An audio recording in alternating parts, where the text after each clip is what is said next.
Moving on to chapter 5 then, obviously we've got the key moments in chapter 5 and you've got a storyboard there of what happens in each stage of the chapter. This chapter starts off with Lenny and the dead puppy on their own in the barn at the start, and then you've got Curly's wife's quiet entrance into the barn where she shows us her, really does reveal to the reader and to Lenny how lonely she is in her life, more so than she did in chapter 4. She goes into more detail about the dream, about her relationship with Curly. You've also got Curly's wife's death in this chapter, the death of the dream as well, and obviously then Curly's mission to kill Lenny at the end of chapter 5. At the start of chapter 5 then, as I said, you've got Lenny and the dead puppy in the barn. Now, if we look back to hints by the writer from the start of this text, it was heavily foreshadowed that there was inevitably going to be more deaths involving Lenny in this text. He started off by killing a mouse, accidentally killing a mouse in chapter 1, and obviously now it's a puppy in chapter 5. Now, the things Lenny kills grow in size as well, and obviously this heavily foreshadows the next sort of major event that this chapter is building up to here. At the start of the chapter, you've got a reference to the horses. They're stamping their feet and rattling the halter chains, so the animals aren't rested. There's a sense of unrest amongst them, and perhaps they can sort of detect or sense the dead pup in the room, and this makes them unsettled there, and this adds to the tension then obviously for the reader. Then you've got Lenny actually, his irrational behaviour where he actually talks to the mouse. Why'd you got to get killed? You ain't so little as mice. I didn't bounce you hard. So we would hope that in normal life you wouldn't bounce a puppy, but Lenny isn't aware that this isn't what you should do and this isn't how you should behave, and obviously that has resulted in the puppy then obviously being killed. So Lenny once again is proven to be an issue that Lenny doesn't recognise once again his own strength and his behaviour, his childlike sort of way of thinking, and then you've got his sheer strength obviously is proved once again to be an issue. His reaction as well, we've got him repeating the phrase 3 times, you ain't so little as why have you got to get killed? He repeats that 3 times, and this shows obviously as something about Lenny's mental disability. He really doesn't understand the consequences of what he's done, and it obviously shows us the lack of support that people like Lenny had during the 1930s. He's just got George to depend on, to go around with, and he hasn't got any support from anybody, any professionals, because obviously people with Lenny's kind of issues would, as I said earlier, be put in an asylum and just left to rot essentially without any help or support. So Lenny's lack of understanding here and his childlike way of behaving obviously relates to his mental disability and a lack of support he receives. So he's got a childlike response. He says, George ain't going to let me tan a rabbit. So when you see a child doing something wrong, they're worried about what their parents then going to do as a punishment. And in this case, all Lenny talks about is a rabbit. So he's afraid that George is going to take that away from him as a means of punishment. So he doesn't, really recognise that, again, realise what he's done. He really does lack that skill of empathy. And he hasn't got the emotional intelligence to realise that he's actually killed this animal with his own bare hands, and he almost blames the animal. I didn't bounce you very hard, and so on. And he goes on then to say, this year goddamn little son of a bitch wasn't nothing to George. So you've got him cursing there, and that's repeated language. Lenny doesn't speak like that. He's heard George using cursing like that. He would have heard the other ranch hands, and that's again childlike behaviour, mimicking, imitating an adult. So repeating an adult's words. So you've got obviously themes of violence immediately at the start of this chapter with the killing of the puppy. You've got the foreshadowing, how this is heavily foreshadowing now the violence that's going to occur as the chapter goes on, and then obviously you've got the context which relates to Lenny's obviously mental disability and how people with Lenny's kind of mental illness were treated during that era. Curly's wife then enters the barn very quietly, and we know that when she does enter most scenes in this text, it is done very quietly, almost, to sort of surprise the men, because if they hear her coming first, obviously they may be less inclined to speak to her, and they're not inclined to speak to her anyway, are they? So she's always kind of quietly kind of skulking around the ranch. Again, this could be her trying to hide from Curly and so on as well. So Lenny's obviously quite defensive. He's just killed the puppy. He knows he shouldn't be talking to her. He's been warned plenty of times by George. And she says to him, why can't I talk to you? I never get to talk to nobody. I get awful lonely. So just as we learned with Crooks in chapter 4, where he says, a guy gets so lonely, he gets sick. A guy goes nuts when he hasn't got anybody. We also hear about Curly's wife's loneliness here. So Curly's wife and Crooks link here. They are the two loneliest characters in the text. So if loneliness comes up on the exam, then these are the two characters you are going to need to be a main focus, along with Candy as well. So a key loneliness quote there for Curly's wife: I get awful lonely. So we have got a lot of tension here in this chapter, because obviously Curly's wife, it says in the text, we see how close she kind of gets to Lenny. So she's talking to him. She says, you can talk to people. I can't talk to nobody with Curly, else he gets mad. And when she's saying these things, she's relatively close to Lenny. So it does increase tension, because obviously we know that Lenny is now potentially very dangerous. He doesn't mean to be, but he is. So this does kind of hint at events to come here that would inevitably involve Curly's wife, the closer that she gets to Lenny here. So she says, you can talk to people, obviously George and some of the others, but I can't talk to nobody but Curly, else he gets mad. So she just wants anybody to speak to, even Len, reducing herself to speak to Lenny here. Lenny's got the mind of a child. He's not going to be a good listener. He's not the kind of person she's going to get much sense out of. Yet she confides in him, just as Crooks did in chapter 4. Neither Crooks or Curly's wife got anyone else to speak to. So, they kind of latch on to Lenny a little bit. And Lenny, like I said, hasn't got any, isn't going to give any kind of sensible reply. And it's just emphasises how lonely both of the characters are and how they want somebody to talk to. She says about Curly getting mad there, he gets mad. So you've got the suggestion there that Curly is potentially quite angry, violent with her. Obviously, we know she's Curly's possession. She's called Curly's wife. You've got the possessive apostrophe there for Curly's wife. She belongs to him. But there is a suggestion there that he is quite violent within the relationship with her. He gets mad. We know he's an angry man anyway. How do you like to not talk to nobody? You also got it there. She says, ain't I got a right to talk to nobody, and so on. So you've got lots of questions there. Why can't I talk to you? These are all interrogatives, okay, where basically she is gaining in frustration and anger at the fact that nobody speaks to her. So you can really see her frustration here, the way she's treated as a woman on the ranch, and you can really see her position as a woman in the 1930s. Now, we've talked about how women fall into two categories here. We've talked about this on the previous PowerPoint.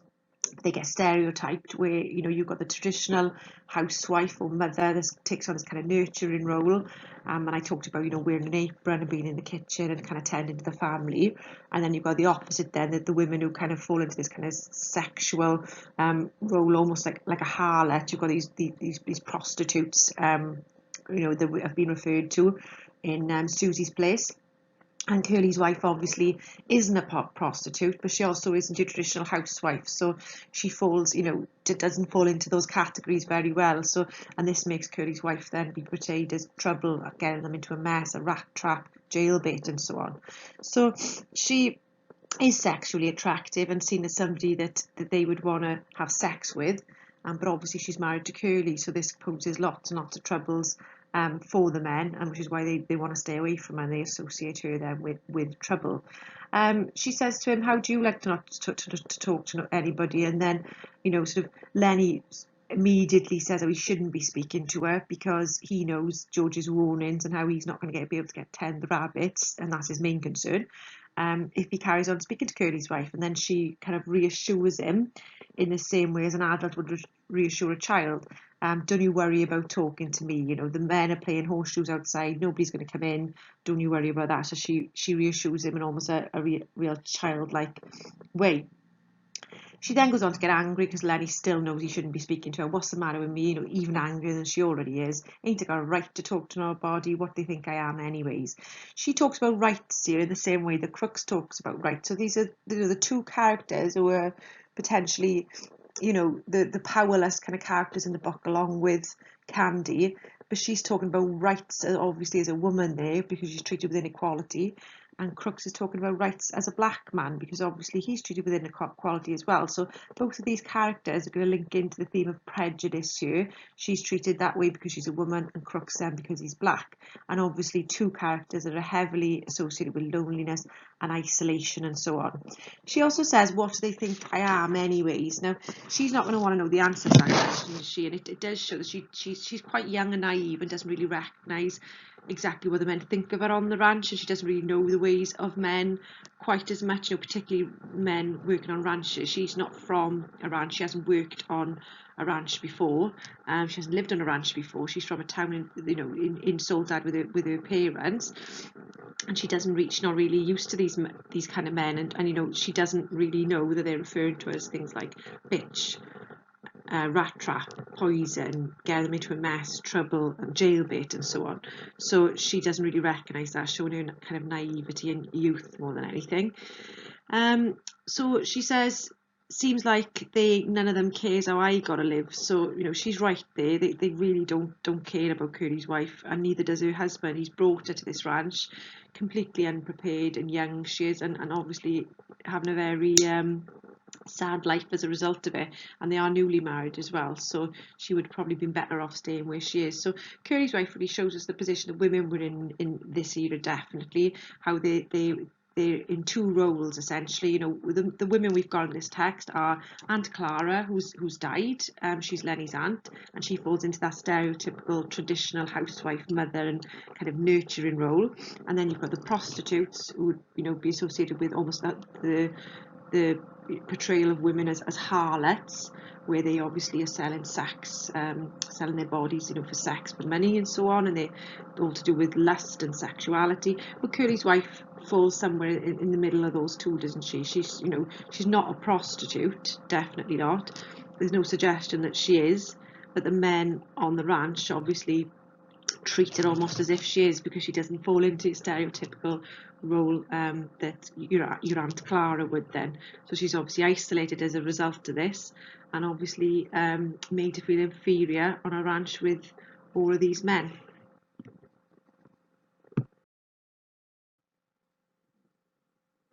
I said earlier that Curly's wife said, isn't used to living like this, and she says, I ain't used to living like this. So she hasn't grown up on a ranch, on a working farm, and she's completely unprepared for this kind of life. And Curly hasn't helped matters at all, has he? She links to her dream year, and we heard about this dream in chapter 4 a little bit with Crooks, Lenny, and Candy, but she refers to it again here and goes into a lot more detail. So this links Curly's wife here with the theme of dreams and her hope for a better future, but inevitably she's still incredibly lonely and isolated, and it's unlikely to happen for her. She's got married young, which is what was expected of women in the 1930s. I think the longer you went on as an unmarried woman, that became kind of suspicious, and you were judged as a result of that. So Curly's wife was married young, and this is the life that she's kind of got to accept now. So she says, I could have made something of myself. So she's thinking about, what she could have been, and then she says, maybe I will yet. So we've got a hope there for a better future. She says, I met one of the actors. He says I could go with the show. So we put in films. So we got a reference to the film industry again now in the 1930s, and Curly's wife's American dream, which was to become a famous actress.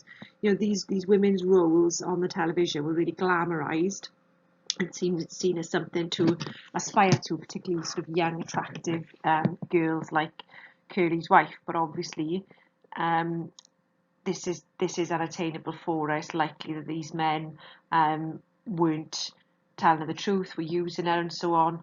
And also, I think she's got quite a naive view of what the life was like for these actresses anyway. They are perceived to be glamorous and independent on screen. However, they are going to be controlled by men in the background. But this shows Curly's wife's kind of naivety, that she doesn't really realise this, and kind of idolizes these women, and sees herself almost as being in that role. And that gives us a bit of an idea of why she dresses the way she does and why she's so heavily made up all the time, completely incongruous to the setting on a working ranch. But obviously this links into her aspirations and dreams and so on. And the American dream was the idea that anyone could, obviously, with hard work and determination, could achieve whatever they wanted. And obviously this wasn't possible in the 1930s, yet Curly's wife kind of still clings on to this idea. She says she met a different guy. He was going to put in the pictures, put me in the movies. So again, it says I was a natural. More than likely, these men were complimenting her looks, and using her essentially. One of them said they were going to write to her to put it in the shows, and she accuses her mother then of hiding those letters, and that's the reason she gives then for marrying Curly when she meets him a week or two later at the Riverside Dance Palace. So she almost married Curly out of revenge essentially for her mother apparently hiding her letters, and obviously this wasn't the case, was it? I don't think the men were being very truthful with her. So she says she could have been in the movies, she could have had nice clothes, all the nice clothes that they wear, sat in big hotels.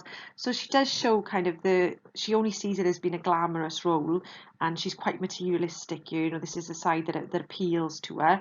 But why wouldn't she, I suppose, as well? If you think how bleak and miserable her life is on that ranch now, this is the kind of only thing that really keeps her going, isn't it? She says she could have gone to the preview, she could have got listened on the radio, and so on. So she's got this real lack of independence here, this inferiority to men, which really makes her cling on to the fact that this dream could still come true. Now, she, like I said, has got no role on this ranch now. She's married him, she's a housewife, and that's it. She would be expected to now become a mother. She wouldn't have a job now, and any jobs women had before they were married, because they would likely be expected to give them up when they are married, would have been incredibly basic. They'd have low pay.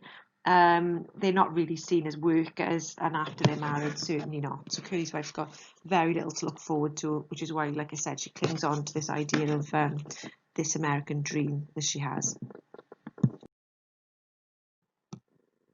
Just going to talk briefly now, obviously, about her relationship with Curly. After mentioning her dream in depth to Lenny, she does give us a little insight into her relationship and her marriage with Curly. It's clearly an unhappy one, and we didn't need to be really told that by her. In the text, you never ever see this husband and wife together in the room. He's always looking for her, she's always looking for him, and the only time they are together is in chapter 5 when she's dead and she's been killed by Lenny. So that's an important thing to remember. In the film that you see, they are seen together on set, but in the book they're never ever together until she's dead at the end. So she actually says there, I don't like Curly, and you've got like being kind of italicized there and almost emphasized. And why would she like him? She's not even given a name here in this text. She's Curly's wife, she's his possession, like you said. He's incredibly disrespectful of her. He goes around telling people that he keeps the glove on his left hand, so he has Vaseline in his glove to keep his hand soft for his wife. So it's extremely derogatory statements. He's incredibly disrespectful, like I said. And the suggestion is that she did marry Curly out of desperation. She believed her mother had hidden these letters and then married him for revenge later then. And we need to bear in mind that when these men were speaking to Curly's wife, she was only 15. So she's not very old. She's incredibly young. And we've even got Curly saying, have you seen a girl around here? Again, kind of referring her to almost, referring to her youth there, but not being personal or showing any affection towards her, not calling her his wife. She is like his possession. And so the reference to girl as well shows us how young she is. And I think we do need to remember that she's very young, naive, and quite innocent, certainly to the ways of men. And this comes across in her conversations that she's had with these people associate with the films, and also with Curly himself. She goes on to say then he ain't a nice fella. So marriage hasn't been what she expected, and maybe because Curly's obviously been attracted to her. She's by her looks essentially, hasn't really got to know her. He doesn't know much about her, does he? But she doesn't quite fit into that traditional housewife role because she is so attractive and so on, but she also isn't your harlot either. She's not a prostitute. So this makes Curly's wife, quite a dangerous character for these men and for Curly, because he assumes that she's going to go with other men, doesn't trust her at all. So that says a lot for their relationship. So her relationship with Curly, her marriage with Curly, adds to her loneliness as well. And their marriage kind of shows us what marriages were like in the 1930s. So the role of women when they became married, they didn't really have a role. They were housewives, mothers, and because Curly's wife doesn't fit into that traditional role, that's why she gets treated the way she does in the text. So remember, we need to be referred to these things when you particularly mention Curly's wife. If you don't mention anything about women's role in the 1930s and their position and the lack of kind of power they had and how inferior they were and how dominated they were by men, then you're not going to be obviously referring to enough context there to be able to get the marks, okay? Remember, the 2/3 of your marks in your essay are for context, so you have to be able to make these links as much as you can, okay?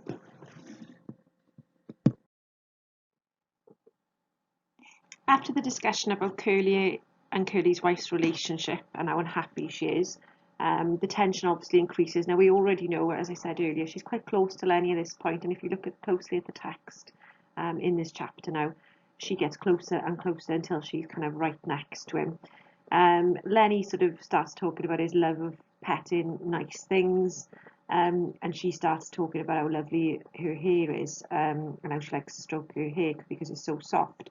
Now, partly this is Curly's wife's vanity again, and kind of need for attention and comfort, and she encourages Lenny to feel right here. She took Lenny's hand and put it on her head.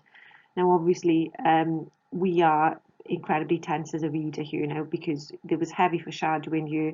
Curly's wife is wearing red, she's associated with red, and Lenny was feeling a girl's red dress in weed, and that's why they got out of there, so they had to leave. So there's heavy foreshadowing this led us up until this point, and we should feel incredibly tense now and kind of know that this isn't going to end very well. He's already killed the mouse.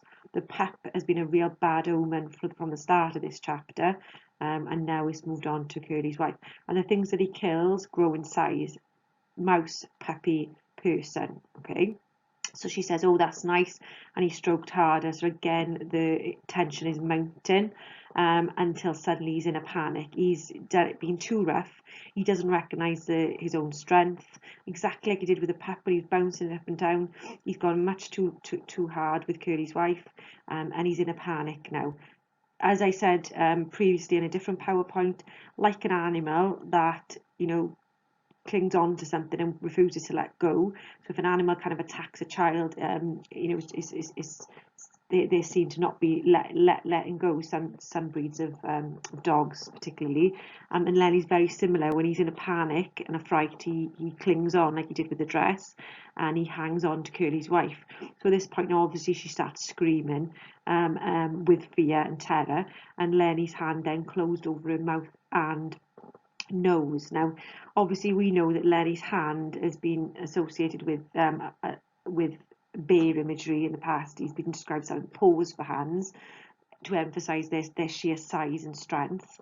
And this is what's going over her mouth now to kind of keep her quiet, but unfortunately this covers her nose as well because of how large his hand is, and he's now suffocating Curly's wife.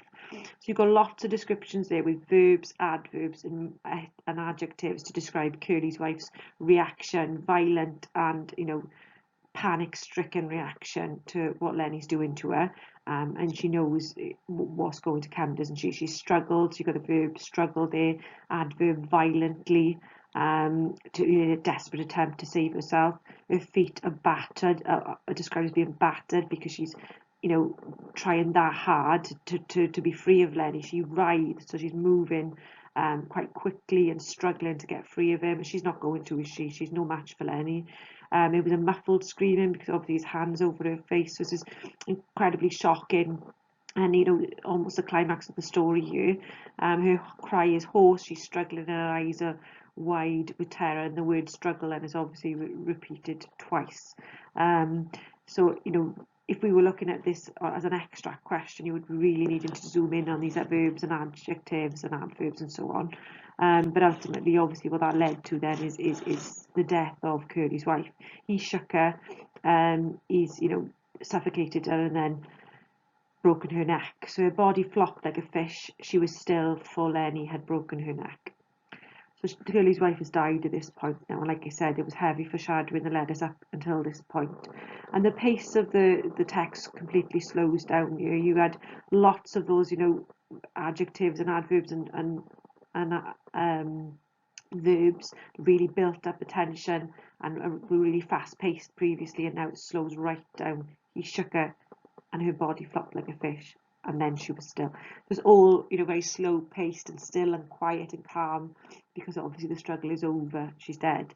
The simile there, flopped like a fish. You'll remember that in chapter 3, Steinbeck used the same simile to describe Curly when he's had his hand crushed by Lenny. So this repetition to like the same reaction from both characters, flopped like a fish. And if you think of a fish on the line, we're thinking about how helpless that is. And obviously this has really emphasised to us how strong Lenny is, and we knew that anyway. Just emphasised that to us again. He poured up the hay to partly cover her. Reference to the verb poured there. Again, Lenny being referred to, using animal, described using animal imagery. Why a bear? Legendary strength, size. Potentially deadly. We know all these things now. But he poured up the hay to cover her, just like he did with the pup at the start of the chapter, attempted to cover it. And obviously this is a completely different scenario now. He hasn't killed an animal, he's killed a person. And he does recognise that a little bit. He says, I shouldn't have did that. So obviously that's not grammatically correct. But he knows that actually it's not just a case that he's going to not be able to tend the rabbits now, which is the same as was what he was saying when he killed the pup. He knows now George will be mad, and this is something that he'll have to hide in the brush for. So when George said in chapter 1, if you get any trouble, you come back to the brush, we know that Lenny now is going to go there in chapter 6, and this is trouble. Lenny has recognised that this is worse than the pup. Unfortunately, and Lenny then obviously leaves, and that's where we're going to end up in chapter 6 then, where we started in chapter 1. So you've got this listing then used to describe Curly's wife in death. It's a much more peaceful and innocent description in death than she was ever described in life. At the start of the chapter 2, in chapter 2, if you remember, when she's initially described as blocking off the light in the doorway and throwing her body forward in the door. Now she's described lots of listing here, using the word and repetitively, and the meanness and the plannings and the discontent and the ache for attention were all gone from her face. Okay, so you've got meanness there, referring to how mean and bitter she became, and she did become that because of how awful her life was on that ranch. Now she felt that she wasn't going anywhere, and she did become quite bitter and angry about that, and we see that particularly when she takes that out on Crooks in chapter 4. And the word plannings there would refer to Curly's wife's dream of becoming an actress, linking into the American dream that she was still hoping would come true. Literally previously, just before she died at the hands of Lenny, she was telling Lenny that she would hope she could still be this in the future. Then the reference to the discontent, so just her general unhappiness with life, which she had every right to be. She had a very, very unhappy and lonely life on that ranch. And then this ache for attention, and the word ache there really does emphasise how desperate Curly's wife was. Desperate and lonely for attention from anyone, even reducing herself to just trying to get it from Lenny in chapter 5, and this is what the consequences were. She's then described again using listing. She was very pretty and simple, and her face was sweet and young. So lots of adjectives there to describe her. And she pretty much comes across to her as just being incredibly innocent and young. Just a pretty young girl, really, that was not treated as she should have been. And this was purely because she was a woman, and she was a woman living in the 1930s. And had to kind of be subjected to this kind of treatment because men were superior to women during this time, and Curly was able to behave the way he was, as were the ranch hands on the ranch. So Curly's wife here, again, she's still going to be wearing the red makeup, the rouge lips, the red mules and so on with the ostrich feathers.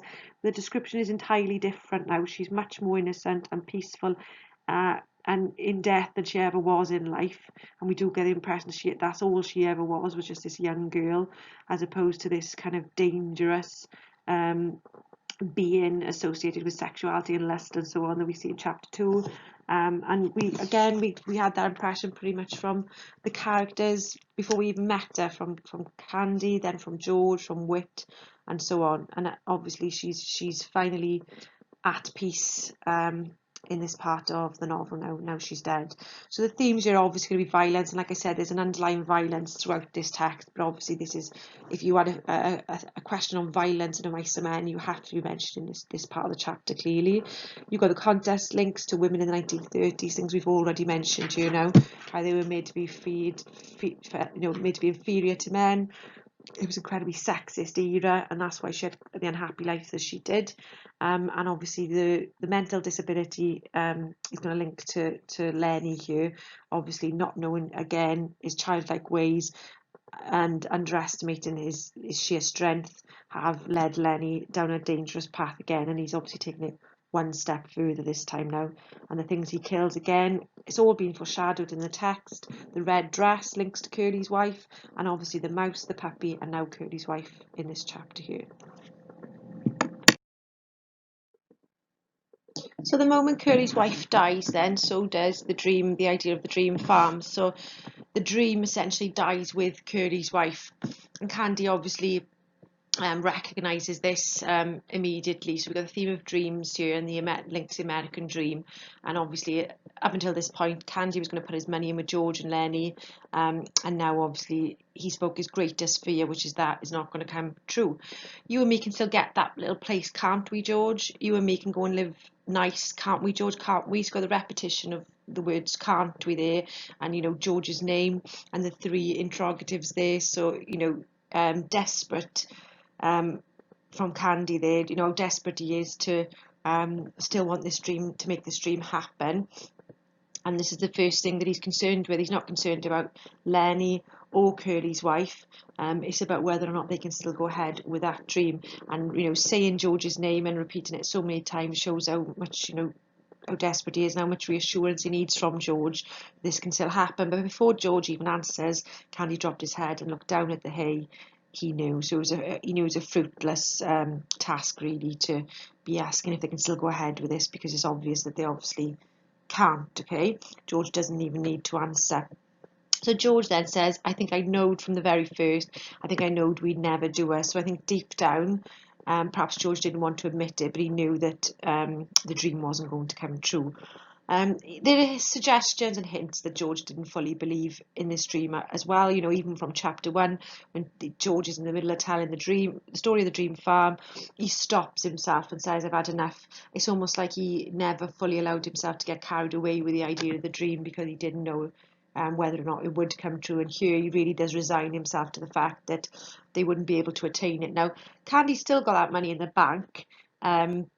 He doesn't show any real commitment to that idea, even though really the only thing that's been taken away here is Lenny. George just gives in to the stereotype of the migrant workers, that would never ever happen for them, and immediately just resigns himself to the fact that he's going to now be living the common life of your migrant worker, lacking companionship now, because obviously Lenny has done this act, and obviously he goes on to have to kill Lenny then in chapter 6, doesn't he? Okay, so he says he used to like to hear about it so much, I got to thinking that maybe we would. So I think Lenny kind of drove the idea of the dream, and it was something that he said to kind of make Lenny feel better and to reassure Lenny, and he got to perhaps believe in it a little himself, but deep down he knew it wouldn't come true. And then he says, I'll work my month, I'll take my $50, I'll stay a night in some lousy cat house, or I'll sit in some pool room till everybody goes home. Then I'll come back and work another month and I'll have $50 more. So like I said earlier, he goes back to the stereotype of your traditional kind of ranch worker that uses his money or saves his money up, spends it in a cat house on a Saturday night, sitting in some pool room and so on, lonely, a lonely, sad existence. Now, if we think back to Crooks's words in chapter 4, Crooks said exactly the same thing, that there's no way you'll get this dream farm, nobody gets ahead, nobody gets any land, because of the fact that the men were spending their money in whorehouse, Crooks referred to it as. But Crooks said exactly the same thing in that chapter, and obviously George repeats it here. He just resigns himself to the fact that he's now going to be living a typical life of your average migrant worker on his own without Lenny, and he was silly to expect any more, really. So you've obviously got the theme of dreams, an American dream here for context, but the dream is officially dead now. It's died with Curly's wife. Candy and George go on to decide what they need to do next, and George kind of deludes himself into thinking that maybe Curly's not going to hurt him. He's going to let Lenny go. So I think, you know, the fact that Candy went to get George in the first place and didn't get anybody else kind of suggests that I think Candy knew deep down that this was, you know, Lenny's fault. You know, you need to bear in mind there's no evidence here that this is Lenny, but they kind of all quickly realise that there's only one person that kind of isn't capable of this and isn't actually on the ranch. The rest of them are all there. So if Lenny's disappeared, it's more than likely to be Lenny. But there's still no evidence that it is actually Lenny. So Candy's gone to get George first to work out, you know, obviously what happens next. And Candy says Curly's going to want to get him lynched. Curly will get him killed. So you've got the reference to lynching again here. You know, Curly's wife mentioned getting crooks strung up on a tree in chapter 4, if you remember. Okay, so she referenced the lynching of black men there. Well, Candy's referring to Lenny being lynched here. So this refers to murdering somebody, basically, which was typically through hanging. But murdering somebody without going through the justice system. So you're usually referring to what they did to black people during this era, but it's where somebody basically takes justice into their own hands, which is what Curly will want to do here. And we see that's what he does do. He says he's going to shoot him and go off and shoot him and so on. He's not going to wait for Lenny's arrest and for Lenny to be tried through court. He's going to go and take justice into his own hands. So this does tell us something about the justice system in the 1930s as well, which is a really good context link for you, and a less obvious one than all the others we've mentioned, but also the reference to the lynching as well, and the fact that he will go and do, you know, this was commonplace during that era, and people get away with it rather than going through the justice system. But you know, George there replies to Candy saying Lenny never done it in meanness, maybe they won't hurt him. So again, I think he's deluded himself there. He knows that what Curly's going to do, but the fact that he's still defending Lenny as well, Lenny never did it in meanness, and I think, you know, George deep down I think knew what Lenny was capable of, but didn't really want to face up to the reality of that, and obviously this has led to the point he's at now, really. Curly enters, obviously, the scene at this point now. He comes in. George and Candy have kind of concocted a story between them that George will pretend that he's just come along with the other men and he wasn't there, so they don't think that he's in on it. So Candy gives it a few moments and then goes and tells, obviously, Curly what's happened to his wife. So Curly comes in, works himself up into a fury. You know, he's already described as a very angry, hot-tempered and furious little man, but obviously more so here now where he's discovered that his wife is dead. But it's important we try and think about Curly's motives. He says, I'm going to get him, I'll kill the son of a bitch myself, I'll shoot him in the guts. Now, why is Curly saying these things? You know, he doesn't show a shred of emotion or of grief at the fact that his wife has been, you know, had her neck broken, she's dead on the floor. He's more concerned about getting revenge on Lenny. And like I said, he still hasn't got any evidence. Lenny's just not at the scene. They haven't physically got any evidence that it's Lenny that did that. However, we get the impression that Curly just wants revenge for the crushing of his hand in chapter 3, rather than the fact that he thinks Lenny has killed his wife. Slim even says Curly's going to want to shoot him. He's still mad about his hand. So even Slim knows that, and it's obvious to the men that that's why he wants to do it. It's not because he is so upset about his wife, because if he was, he'd want to stay there with her. And Slim suggests at one point, maybe you should stay here with your wife, and he says no. He's more excited about the fact that they're going to go off and kill, you know, Lenny, get Lenny lynched, basically. Curly's face reddened when Slim suggests that he stays with his wife, perhaps in anger and fury, or potentially in embarrassment, because he should be staying with his wife, you know, his dead wife. He shouldn't be going off with the other men. He says, though, I'm going to shoot the guts out of that big bastard myself, even if I've only got one hand. You've got the reference to shooting him in the guts twice there. Now, shooting him in the stomach shows how cruel Curly is, that to shoot somebody in the stomach they would have a very slow and painful death. I said this in class, and that's what Curly wants to do to Lenny. So it just does show how cruel and vindictive Curly is, and this is more to do with his hand than it is to do with the death of his wife. Okay, that's what he wants revenge for. So we've got obviously the themes of violence and revenge here. Violence is like I said, beneath the surface in all of this text, but more so here the build up to obviously what Curly wants to do to Lenny, and then ultimately what George does at the end then, instead of Curly. Obviously, for context, like I said, you've got reference to the justice system in the 1930s, lynching, and mental disability as well. The lack of support available. We've said this a couple of times throughout these PowerPoints, but the lack of support that Lenny had for his mental disability and actually understanding his mental illness. The fact that he's got this mind of a child and how he should be able to deal with that. And obviously the lack of support that was in place there, the no support system, then he would have ended up in a mental asylum and just locked up without any support. And ultimately, if Curly doesn't catch him and kill him, then Lenny's going to go on to cause more trouble. And if Lenny does eventually get caught and goes into an asylum or goes into prison, Lenny's not going to survive, does he? So this obviously all leads up to George's painful decision by the end of the text to obviously shoot Lenny himself. Okay, so we'll be going on to chapter 6 next, the last one, obviously doing the context links and themes there as well.